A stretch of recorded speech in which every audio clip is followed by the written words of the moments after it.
এই বাংলার কিছু নামী অনামী লেখক লেখিকার কলম থেকে বের হওয়া ভয়, রহস্য, প্রেম, সমাজ, রাজনীতি, ধর্ম ইত্যাদিকে বেষ্টন করে লেখা আমাদের এই গপ্প পাঠের আসর। এখানে আছে গান, আছে গল্প, আছে অনেক আনন্দ, অনেক মজা।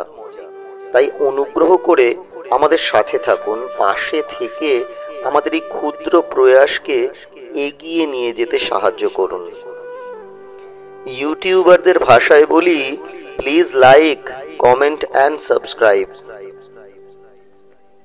আমাদের অনিচ্ছাকৃত ভুল ত্রুটিগুলিকে অনুগ্রহ করে ক্ষমা করবেন।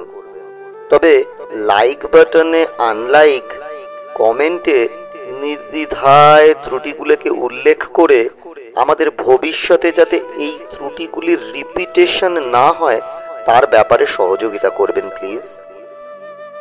সকলে ভালো থাকবেন, সকলকে ভালো রাখবেন, আর সব সময় আমাদের পাশে থাকবেন। তাহলে গল্প শুরু করা যাক। 1 2 3 4 6।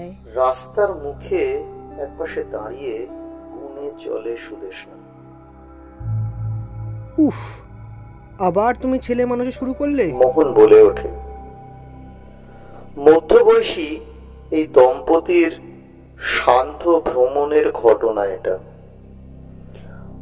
অফিস সেরে হাঁটতে বেরোতে সন্ধে হয়ে যায়। আজও 6টা বেজে গেল। মোহন সুদেষ্ণাকে তাড়া দেয়। কি গো, কি হলো? চলো, তোমার তালে তাল দিলে আর হাঁটা হবে না। আজকে রাত হয়ে যাবে, কালকে আবার অফিস আছে, তাড়াতাড়ি চলো। সুদেষ্ণা সে কথা শুনে দ্রুত পা চালায়। হাঁটতে হাঁটতেই চারপাশের প্রকৃতি দেখে।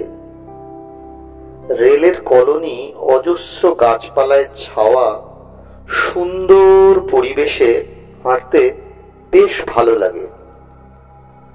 রোজই প্রায় 8-9 কিলোমিটার রাস্তা অনায়াসে পার করে তারা। কিন্তু বেশ কিছুদিন যাবৎ সুদেষ্ণার এক খেয়াল চেপেছে।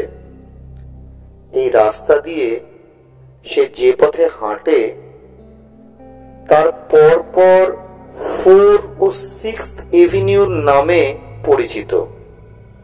তাদের কোয়ার্টারের শেষ যেখানে, সেখান থেকে 1, 2, 3 করে সোজা ও বাঁক ঘুরে ঘুরে পরপর রাস্তাগুলো 1st এভিনিউ, 2nd এভিনিউ ইত্যাদি নামে নামাঙ্কিত। চওড়া পিচের রাস্তার দুপাশে বেশ খানিকটা করে লাল মাটি বিছানো জায়গা। সেই লাল মাটির অংশে দুদিকেই কিছু দূর অন্তর একটা করে লম্বা লোহার রড পোঁতা। তার গায়ে গোল স্টিলের বড় চাকতিতে রাস্তার নাম্বার লেখা। 1st Avenue starting point. আবার কিছুটা পরে 1st এভিনিউ এন্ড পয়েন্ট। এইভাবে লেখার নিচে লাল রঙের তীর চিহ্ন দিয়ে দিক নির্দেশ করা। প্রতিটা এভিনিউয়ের সংযোগস্থলে একটা করে চৌমাথা। তার সামনে, পেছনে, ডাইনে বাঁয়ে রাস্তা। এছাড়াও প্রতিটা সরণি বা এভিনিউয়ের দুপাশে ছোট ছোট কটেজের মতো বাংলো রয়েছে। রেল শহর সাজনগরের এই এক টুকরো জায়গাটার নাম লোকমুখে বাংলো সাইড নামেই পরিচিত।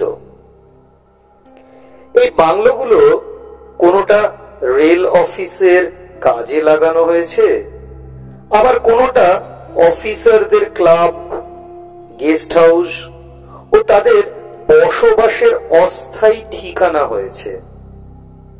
অস্থায়ী কারণ রেলের অধিকাংশেরই বদলির চাকরি। মোহন আজ মাস চারেক হলো এই শহরে বদলি হয়ে এসেছে।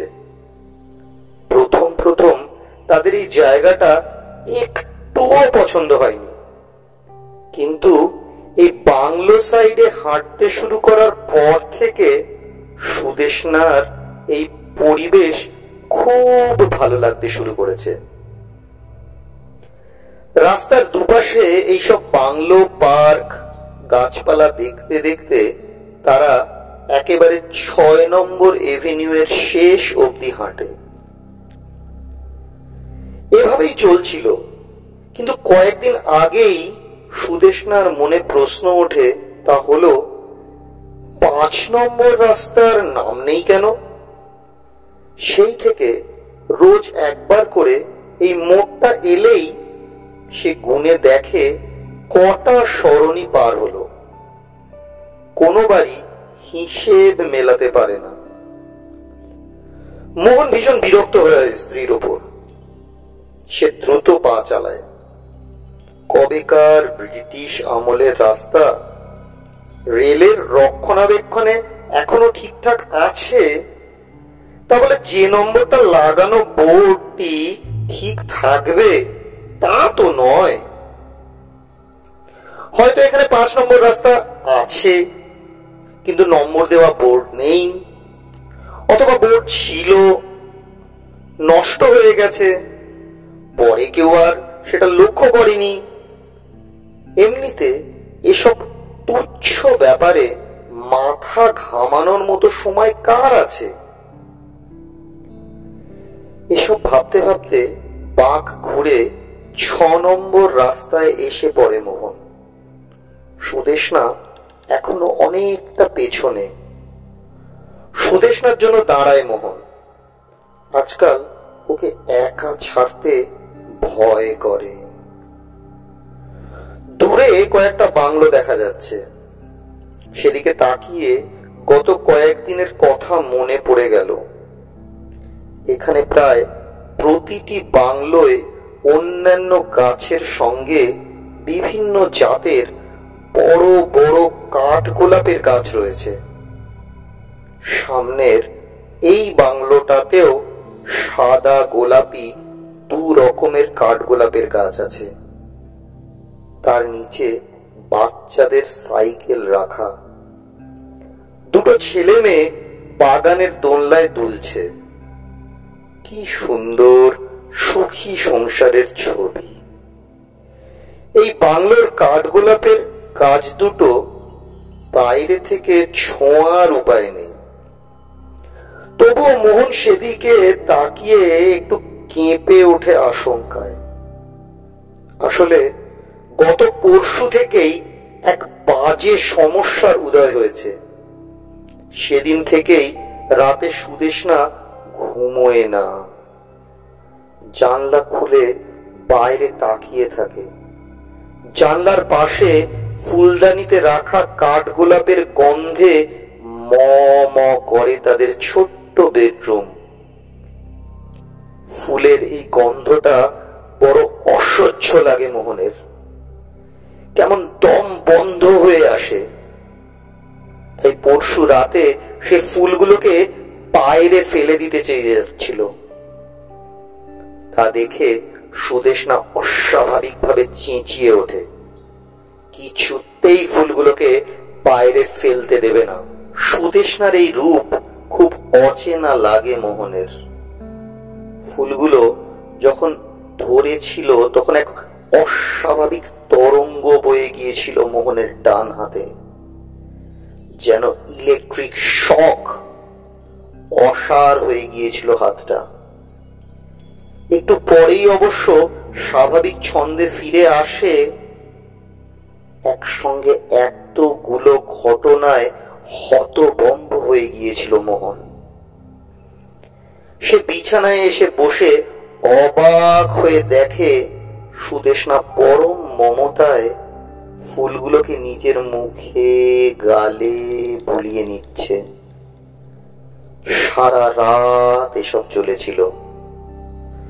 ভোরের আলো ফুটতেই বিছানায় এলিয়ে পড়েছিল সুদেষ্ণা। সেই থেকে পরপর 2 দিন একই ঘটনা। দিনের বাকি সময় সব স্বাভাবিক। কি কখনোই যে ওই কাঠগোলাপের গাছ থেকে ফুলগুলো ছিঁড়ে ঘরে এনেছিল সুদেষ্ণা। নির্ঘাত কাঠগোলাপের এই ভ্যারাইটিটা বিষাক্ত। গন্ধটা হয়তো ড্রাগের মতো মস্তিষ্ককে আচ্ছন্ন করে। আজকের রাতটা দেখবে, তারপর ডাক্তার দেখাবে। এই ফুলটাও ল্যাবে পাঠাতে হবে টেস্ট করার জন্য। মোহনের ভাবনায় ছেদ পড়ে সুদেষ্ণার ডাকে। মোহন দেখে তাকে ছাড়িয়ে কখন যেন সুদেষ্ণা অনেকটা এগিয়ে গিয়েছে। জোরে পা চালায় সে। শেষ বিকেলের আলো গাছের ফাঁক দিয়ে ছড়িয়ে পড়ছে চারদিকে। অজস্র পাখিদের ঘরে ফেরার শব্দে ছেয়ে যাচ্ছে চারপাশ। প্রতিদিনই এই সময় এই জায়গায় এমনই শব্দ ওঠে। দুধারে অজস্র বড় বড় মহিরুহ প্রাচীরের মতো দাঁড়িয়ে আছে বহুকাল ধরে। মাঝখান দিয়ে চওড়া কালো পিচের রাস্তা চলে গেছে সোজা। গাছপালার প্রাচীরের পেছনে বাংলোগুলো দাঁড়িয়ে আছে অহংকারী রাজার মতো। প্রতিটা বাংলোর চারপাশে বিশাল জমি, যার কিছুটা জুড়ে ছড়িয়ে আছে সাজানো বাগান। বাংলো সাইড জায়গাটার এটাই সবচেয়ে বড় সৌন্দর্য। তবে 6th এভিনিউয়ে সাজানো গোছানো ঝকঝকে ভাবটা উধাও। তার বদলে অতি প্রাচীন আমলের ছাপ ফুটে উঠেছে। এখানে বাংলোর চারপাশের জমিকে বেড় দেওয়া নিচু ফ্যান্সি কাঠের বেড়া এখনো রয়ে গেছে। সেই বেড়ার মাঝামাঝি জায়গায় আছে ভেতরে যাওয়ার জন্য ছোট্ট একটা কাঠের দরজা। দরজাগুলোর সামনে থেকে সরু পায়ে চলা পথ এসে মিশেছে বড় রাস্তায়। তাই এই জায়গাগুলো ফাঁকা। গাছের প্রাচীর মাঝে মাঝে ভেঙে গেছে এই সব জায়গায়। রাস্তা থেকে নিচু বেড়া ডিঙিয়ে অনায়াসে বাংলোর গেট পর্যন্ত চলে যাওয়া যায়। গেটের ভেতরেও একই রকম সরু রাস্তা চলে গেছে বাংলোর মূল দরজা পর্যন্ত। এই পথেই ভেতরের বাগানকে দুভাগ করেছে। পথ চলতে প্রতিদিনই সুদেষ্ণার দৃষ্টি ওই পথ ও বাগানের দিকে চলে যায়। মনে মনে সে ভাবে, যদি এমন একটা বড় বাংলোয় অন্তত একটা দিন থাকতে পারতাম। বাংলোর চেয়েও ভেতরের ওই খোলামেলা জমি বাগান তাকে বেশি আকর্ষণ করে।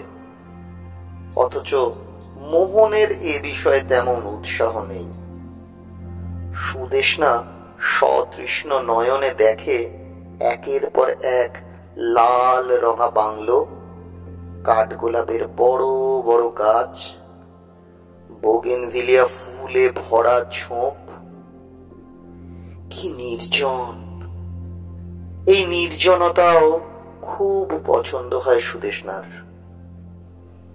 সন্ধ্যা নামার সময় পাখিদের এই কলরব ছড়িয়ে আরো এগিয়ে চলে নির্জনতা যেন বাড়তে থাকে। সেই সঙ্গে বাংলোর সংখ্যাও কমে আসে। রাস্তার দুপাশে দেখা দেয় ঘন জঙ্গল। এইভাবেই আরো খানিকটা গিয়ে রাস্তাটা ডান দিকে বাঁক নেয়। এই রাস্তাটাই আজ মাসখানেক ধরে সুদেষ্ণাদের নিয়মিত হাঁটার পথ। তারা ছাড়াও গুটি কয়েক স্বাস্থ্য সচেতন মানুষও হাঁটেন, তবে 4th এভিনিউ পর্যন্তই তা সীমাবদ্ধ। কোন এক অজানা কারণে এই রাস্তায় খুব বেশি লোক চলাচল করে না। তবুও পথে দেখা হয়, দৃষ্টি বিনিময় হয়, এক চিলতে হাসি উপহার দেওয়া হয় কালে ভদ্রে। আসলে সবাই ব্যস্ত, ঘড়ি ধরে হাঁটে, তারপর ফিরে যায় সন্ধ্যের আগে। সুদেশনাদের অবশ্য সময়ের কোনো বাধ্যবাধকতা নেই। শেষ বিকেলে এই রাস্তায় হাঁটতে হাঁটতে প্রায়শই তারা অনেক দূর চলে যায়। প্রথম দিকে অবশ্য এতটা যেত না। যত দিন যাচ্ছে এই রাস্তায় হাঁটা নেশার মতো হয়ে যাচ্ছে সুদেশনার। সবাইকে ছাড়িয়ে সন্ধ্যের অন্ধকার নামলে তারা দুজনে এগিয়ে যায়। রাস্তার বাঁক ঘুরে গভীর থেকে গভীরতর নির্জনতায় ঢুকে যায় প্রতিদিন।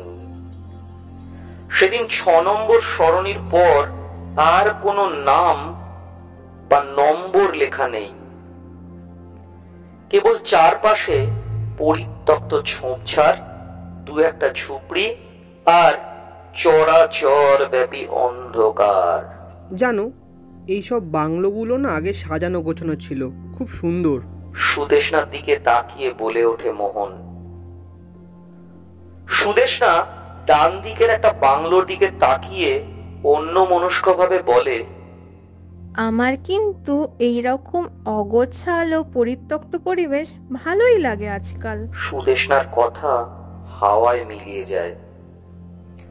মোহন ততক্ষণে অনেকটা এগিয়ে গেছে। গম্ভীর দৃষ্টিতে বাংলোটার দিকে তাকিয়ে তখনও তাকিয়ে আছে সুদেশনা। তার কানের কাছে কারা যেন ফিস ফিস করে বলে ওঠে, আছে আছে, যা খুঁজছো তা আছে, এগিয়ে যাও, মনে মনে চাও, ঠিক পাবে। তারপর সব চুপ।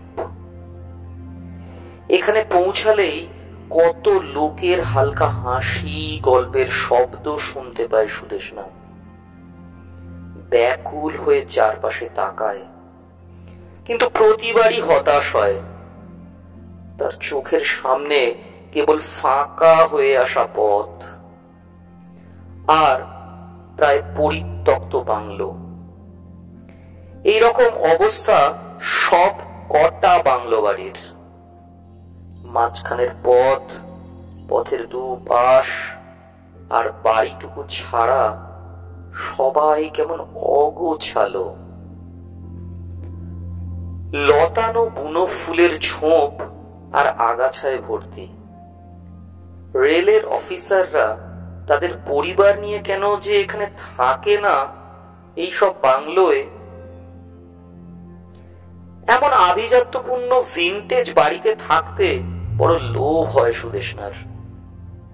অগোছালো বলেই আরো বেশি আকর্ষণ। তার বুক চিরে একটা চাপা হতাশার নিঃশ্বাস বেরিয়ে আসে। সুদেশনা মোহনের কাছে জেনেছে এই সামনের 2-3টে বাংলো রেলের গুদাম হিসাবে ব্যবহৃত হয়। সেসব দেখাশোনা করার জন্য দারোয়ান গোছের অস্থায়ী কর্মী নিযুক্ত আছে। তারা মাঝে মাঝে রাতে এখানে থাকে। বাকি সময় পুরো জায়গাটাই এমন শান্ত, নির্জন, ফাঁকা পড়ে থাকে। এই বাংলোর গেটেও অন্যগুলোর মতো চকচকে ফলকে নাম্বার লেখা। তবে এই ধরনের বাড়ির সঙ্গে এই রকম নাম ফলক বড় বেমানান। একে একে আলো জ্বলে উঠল। তবুও এই রাস্তার চারপাশের অন্ধকার দূর হয় না। আনমনে এসব দেখতে দেখতে হাঁটার গতি বৃদ্ধি করে সুদেশনা। এই সময় বাকিরা ফিরে যায়, তাই চারপাশ জনশূন্য। সুদেষ্ণার খুব অদ্ভুত লাগে। 6th এভিনিউ এর এই অংশ থেকে সামনের দিকে তারা ছাড়া আর কেউ কেন যায় না? বাঁদিকের জঙ্গল থেকে একটা খড়মড় শব্দ শুনে চমকে তাকায় সুদেষ্ণা। গাছের ফাঁক দিয়ে লালচে গোল চাঁদ দেখা যাচ্ছে। জমাট বাঁধা অন্ধকার গাছের আবয়বকে কালো প্রেতের মতো করে তুলেছে। সে তাকাতেই শব্দটা থেমে যায়। কোথাও তো কিছু নেই। স্বাগতোক্তির মাঝেই দেখে মোহন অনেকটা এগিয়ে গেছে। সে চিৎকার করে মোহনকে একবার ডাকে, কিন্তু মোহন তার ডাক শুনতে পায় না। বিরক্ত সুদেষ্ণা দ্রুত গতিতে সামনের দিকে এগোয়। এই জায়গাটা পেরোতে হবে ভাবতেই একটু কেঁপে ওঠে সে। কিসের ভয় তা নির্দিষ্ট করে বুঝতে পারে না। সেই জায়গাটাকে ভয় পেলেও তার আকর্ষণ এড়ানো কঠিন। তাই তো বারবার এই পথে আসে। আজ আবার লাল চাঁদ দেখা দিয়েছে। আজকেই কাঠগোলাপের গন্ধে সবচেয়ে বেশি আকর্ষণ। এগিয়ে যাও। কে যেন সুদেষ্ণার কানে কানে এই কথাগুলো বলে গেল। শিরশিরে ঠান্ডা অনুভূতি ফিরে আসছে আবার। সুদেষ্ণা বোঝে যে এখানে কিছু একটা আছে।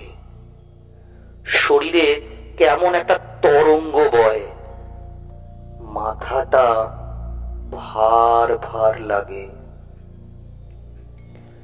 দূর থেকে মোহনের ডাক শোনা যায়। এই সু, আমি এখানে ওয়েট করছি, তাড়াতাড়ি এসো। আশপাশের ঝোপে শন শন শব্দ হয়। দুটো কুকুর কেউ কেউ করতে করতে বাঁদিকের শাল দেবদারুর জঙ্গল থেকে বেরিয়ে উল্টো দিকের ফাঁকা জমিতে গিয়ে থমকে দাঁড়িয়ে পড়ে।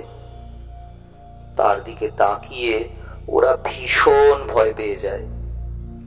আবার কেউ কেউ করতে করতে যেদিক থেকে এসেছিল সেদিকে পালিয়ে যায়।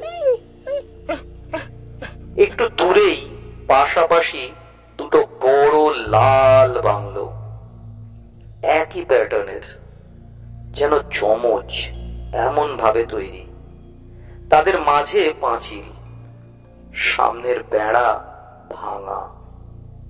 সেই বেড়ার ধার ঘেঁষে পরপর কয়েকটা কাঠ গোলাপের গাছ, ফুলে ফুলে ছেয়ে আছে।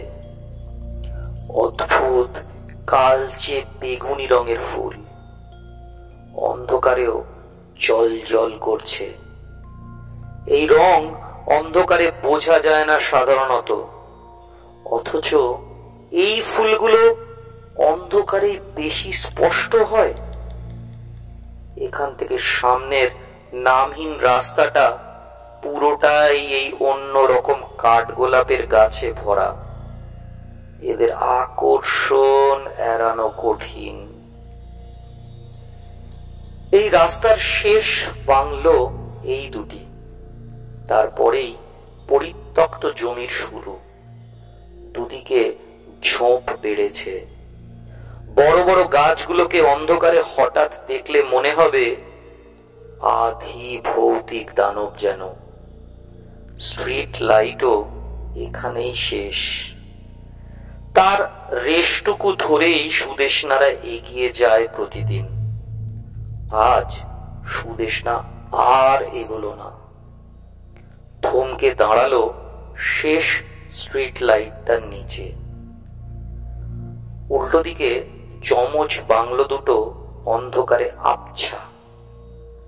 সামনের রাস্তায় মোহন এক মনে হাঁটছে। অবাক হলো সুদেষ্ণা। এই তো একটু আগেই বাংলো পেরিয়ে রাস্তার শেষ বাঁকের আড়াল থেকে মোহন তাকে ডাকলো। তাহলে আবার সামনে মোহন এলো কি করে? তখনই আবার সেই ফিস ফিস শব্দ। সময় হয়েছে, যা খুঁজছো তা পাবে, এখানেই দাঁড়াও। সে কথা অমান্য করার সাধ্য সুদেষ্ণার হলো না। সে দেখতে পাচ্ছে মোহন এগিয়ে যাচ্ছে, ক্রমশ ছোট হতে হতে রাস্তার বাঁকে মিলিয়ে গেল। বারবার 3 বার একই দৃশ্যের পুনরাবৃত্তি ঘটল, যেন সিনেমার রিলকে রিওয়াইন্ড করে চালাচ্ছে কোনো অদৃশ্য শক্তি। তারপর সব আগের মতোই ফাঁকা। মোহনের ডাক শোনা যাচ্ছে, যেন বহুদূর থেকে তাকে ডাকছে। সুদেষ্ণা সেই ডাকে সাড়া দিতে পারছে না। তার গলা দিয়ে কোনো আওয়াজ বেরোচ্ছে না, যেন বোবায় ধরেছে। ওই জায়গা থেকে নড়তেও পারছে না। তখনই শুনতে পেল অবিকল তার গলায় কেউ যেন মোহনকে তার জন্য অপেক্ষা করতে বলল। তারপরই একদল কুকুরের সমস্বরে কান্না শোনা গেল অন্ধকার জঙ্গল থেকে। এই কি গো সুদেষ্ণা, কোথায় তুমি? কতক্ষণ আর ওয়েট করব? অনেকক্ষণ ধরে মোহন এখানে দাঁড়িয়ে। 6 নম্বর সারণীর শেষ প্রান্ত এটা। একটু আগেও সুদেষ্ণার কথা শুনতে পেয়েছে সে। তাকে অপেক্ষা করতে বলেছিল। এত দেরি হচ্ছে কেন? এমন সময় কুকুরের কান্নার শব্দ শুনে ঘাবড়ে গেল মোহন। ডান হাতের সেই ঝিনঝিনে অসার ভাবটা আবার ফিরে আসছে। ডান হাতটা নাড়ানোর চেষ্টা করতে গিয়ে হাতে ধরা মোবাইলের দিকে দৃষ্টি গেল। মোবাইলের ঘড়িতে সময় জল জল করছে। তা দেখে মোহন চমকে উঠল। রাত 9:30 বাজে। কিভাবে এতটা সময় পেরিয়ে গেল? এবার সত্যি ভয় পেল মোহন। এই নভেম্বরেও সারা শরীর ঘামছে। সুদেষ্ণাকে কোথাও দেখতে পাচ্ছে না। কখনো এমন দিশেহারা পরিস্থিতিতে পড়েনি মোহন। কি করবে বুঝতে পারছে না সে। হঠাৎ একটা শব্দ হলো। মাটি থেকে ধাতব কিছু উপড়ে নিলে যেমন হয় তেমন শব্দ।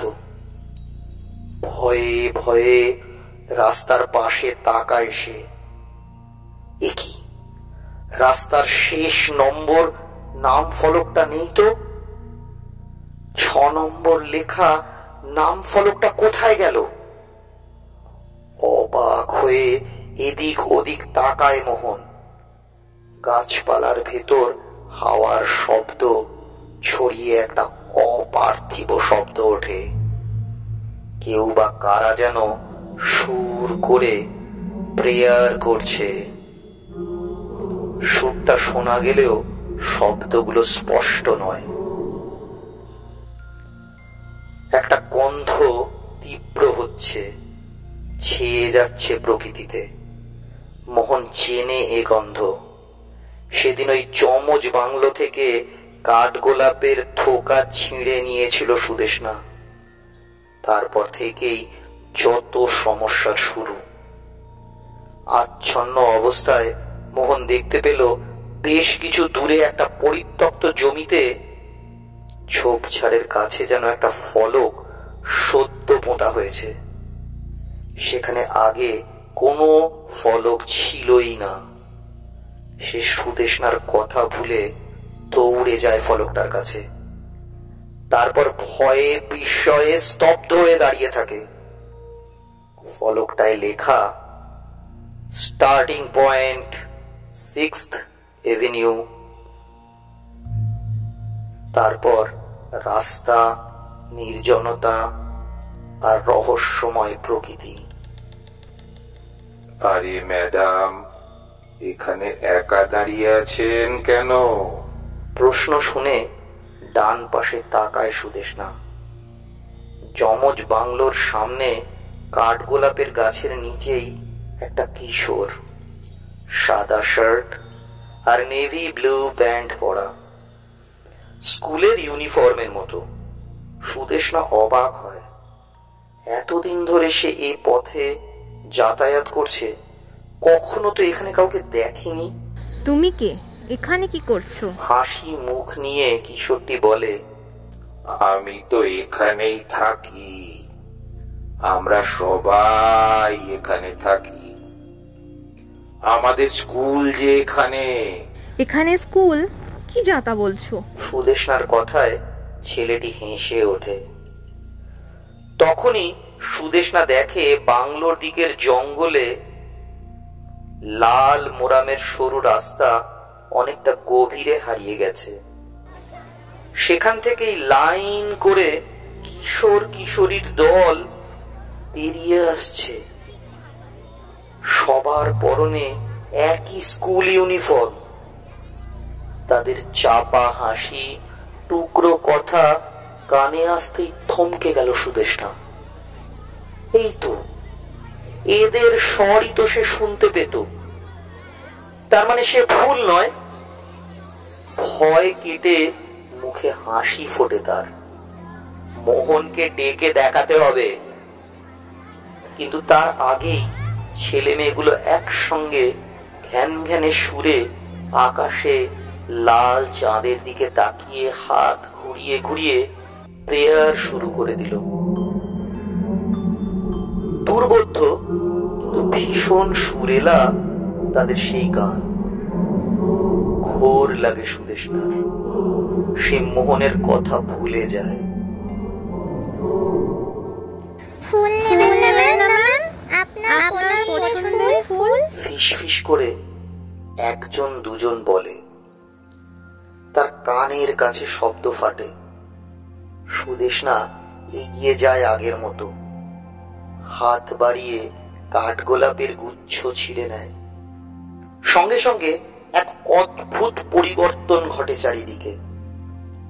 জঙ্গলে ঢাকা বাড়ি, স্কুল, গির্জা, লোকজন সবকিছু সময়ের আবরণ খুলে দৃশ্যমান হয়।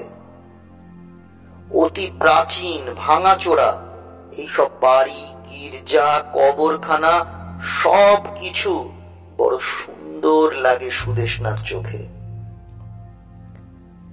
মাটির নিচে ঘুমিয়ে থাকা দেহগুলোর গায়ের পোকা, খসে পড়া মাংস নিয়ে নতুন উদ্দীপনায় জেগে ওঠে। কবেকার সেই পুড়ে যাওয়া স্কুলের ছাত্রছাত্রীরা নতুন অতিথিকে বরণ করে নেওয়ার জন্য পোড়া দেহ নিয়েই প্রস্তুত হয়ে ওঠে। উল্টো ক্রস লাগানো বটের ঝুড়ি সমেত পোড়া গির্জায় মধ্যরাতের সমবেত প্রার্থনা শুরু হয়। এই তো সেই পছন্দের বাংলো। এই তো কি সুন্দর সবাই। রাস্তার দুপাশে টিমটিমে গ্যাস বাতি। বাংলোগুলো কত সুন্দর করে সাজানো, পুরো ভিনটেজ লুক। সুদেষ্ণা বাচ্চাদের মতো খুশি হয়। সবাই কেমন হাঁটছে, ঘুরছে। সেই অদ্ভুত কাঠগোলাপের গাছ সারিবদ্ধভাবে একেবারে রাস্তার বাঁক ঘুরে শেষ হয়েছে। লাল চাঁদ রক্তবর্ণ হলে রাত আরো গভীর হয়।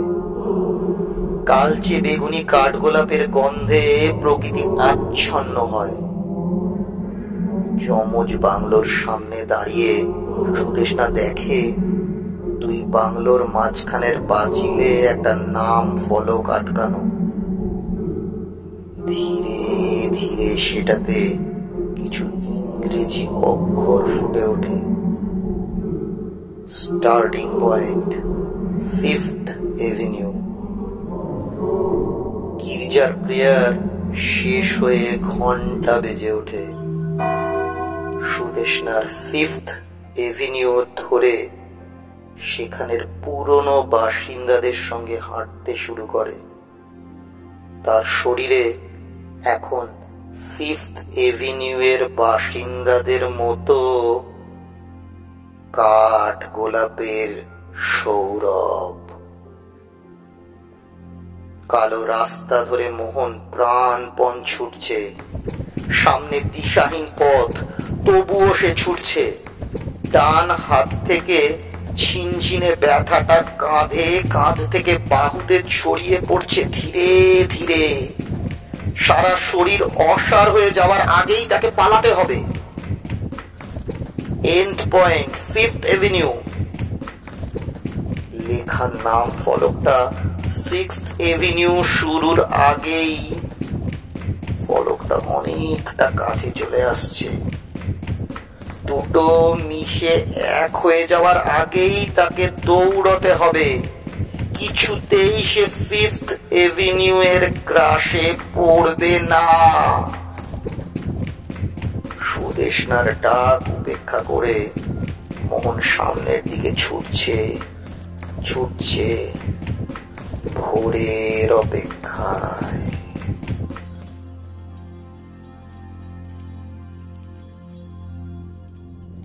এতক্ষণ আপনারা শুনছিলেন মহুয়া ব্যানার্জির কলমে কাঠ গোলাপের ঘ্রাণ। এই গল্পের প্রধান চরিত্রগুলি হল সুদেষ্ণা, মোহন এবং স্কুলের ভূত। সুদেষ্ণা ও অন্যান্য ভূতের চরিত্রে বিদিশা পাল, মোহনের চরিত্রে আমি সৃঞ্জয়, গল্প পাঠ এবং কিশোর ভূতের চরিত্রে আমাদের সম্মানীয় পিনাকি বোস মহাশয়। ধন্যবাদ। এখনকার মতো গান গপ্প ক্যাফের সময় শেষ। পরের সপ্তাহে আমরা হাজির হব নতুন কিছু গল্প নিয়ে, আর চেষ্টা করব মাঝে মাঝেই গানের কিছু অংশ আপনাদের সাথে ভাগ করে নেবার। ততক্ষণ আমাদের সঙ্গে থাকুন, and till then like, subscribe our channel গান গপ্প ক্যাফে।